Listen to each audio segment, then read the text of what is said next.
Ambassador Gold, thank you for joining Voice of America's Persian service today. My pleasure.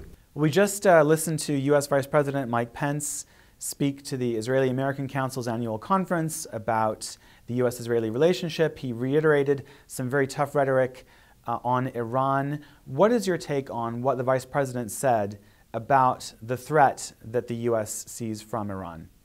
Well, I think the Vice President was reiterating fundamental aspects of American policy. You know, it's useful sometimes to compare Iran to North Korea, because North Korea is a country aspiring to have a nuclear weapons capability. In fact, it may already have it, and so is Iran. But North Korea is a country that seems to be seeking nuclear weapons to protect the position of the regime on the Korean Peninsula, so it won't be invaded. Iran, on the other hand, is a country that seeks hegemony across the Middle East. It claims Bahrain is Iranian territory. It has made the same remarks with respect to Iraq and Syria. So it's a different kind of a problem. Iran sees its leader, the supreme leader of Iran, as the supreme leader of all Muslims. And therefore it has an imperial role it's playing in the Middle East, far more dangerous. And with nuclear weapons, it is likely to try and activate these ideological positions in many countries, like we're seeing in Yemen, like we're seeing in Iraq, and like we're seeing in Syria. The Trump administration unveiled just this week some weaponry that it believes Iran supplied to its proxies in the region. What is your opinion about how these kinds of U.S. displays of alleged Iranian weaponry will affect how the U.S. and its allies combat the Iranian proxies in the Middle East? Well, it's very important to give the proof and not just make charges. And you know, Iranian missiles are being used to strike at the capital of Saudi Arabia. I'm speaking about Riyadh. In fact, there's a certain parallelism between Iranian behavior in Yemen against Saudi Arabia and Iranian behavior in Lebanon against Israel. Hezbollah is the huge pro-Iranian militia operating in both Lebanon and in Syria, threatening the state of Israel with an enormous amount of missiles and rockets, perhaps as many as 100,000.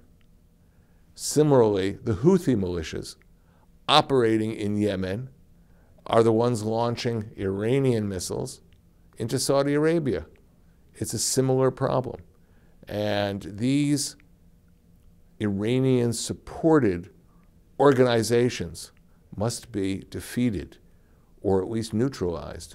And therefore, we and the Gulf states have a similar interest in seeing that stopped. And I'm very glad that Vice President Pence made reference to the dangers that Iran poses to the Arabian Peninsula and, of course, to Israel. You spoke about proof a moment ago. Iran routinely responds to these kinds of U.S. revelations by saying they're lies, fabrications. How worried do you think Iran is or should be about such revelations of the extent of its involvement in these regional conflicts? Well, in the case of Israel and Saudi Arabia, you have two countries that refuse to simply be used for target practice by pro-Iranian groups. We have a right for security. We have a right for peaceful relations with our neighbors. And it's very important to expose what they're doing. And I think both Israel has done that and Saudi Arabia has done that. There's a new theater of operations that few people know about. The Iranians, with Hezbollah, have been providing weapons in North Africa to the Polisario guerrillas operating in the Western Sahara against the Moroccan army.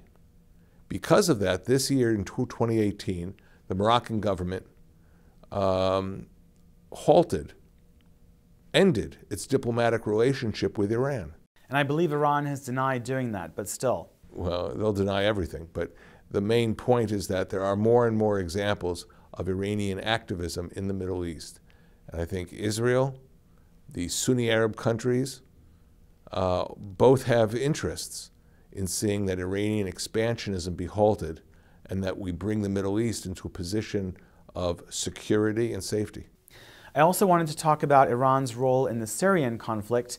Israel has a policy of trying to stop Iran's military entrenchment in Syria, but how much of a setback to that policy was the incident a few months ago when Israel carried out an airstrike in Syria and Syrian anti-aircraft fire brought down a Russian transport plane, something that Russia was very upset about?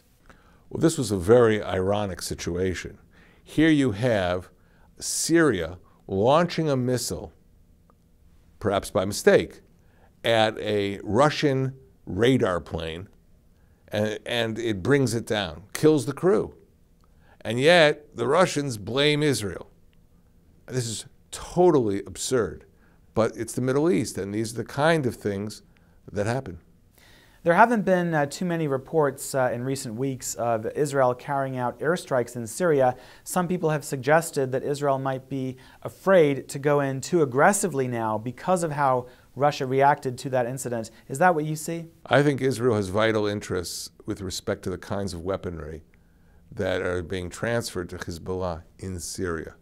We do not want to see a change in the balance of power between Hezbollah and Israel or any other pro-Iranian militia and Israel in Syrian airspace. To give you an example, there is a Russian anti-aircraft system which travels at supersonic speeds. And it has been delivered in the past to Hezbollah in Syria. Now this system can travel a distance of maybe 200 kilometers, which means Hezbollah could strike with precision Israel's new gas fields in the Eastern Mediterranean.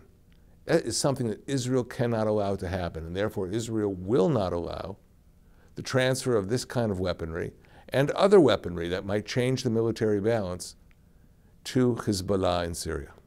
I'd like to end with a question about sanctions. The U.S. and Israel are both committed to this policy of stepping up economic pressure on Iran. What prospect do you see of other countries, the Europeans, Asians, coming on board with this maximum pressure campaign against Tehran? Well, the new type of American sanctions are not just about hitting hard at Iran. If countries want to circumvent those sanctions, then they will face those sanctions too. And basically, let's take a country like France or Germany. They have to decide what's more important to them, preserving their trade with Iran or preserving the American market. If I was selling Volkswagens and Renault cars, I'd prefer to have access to the American market than the Iranian market. Ambassador Dore Gold, thank you very much. My pleasure.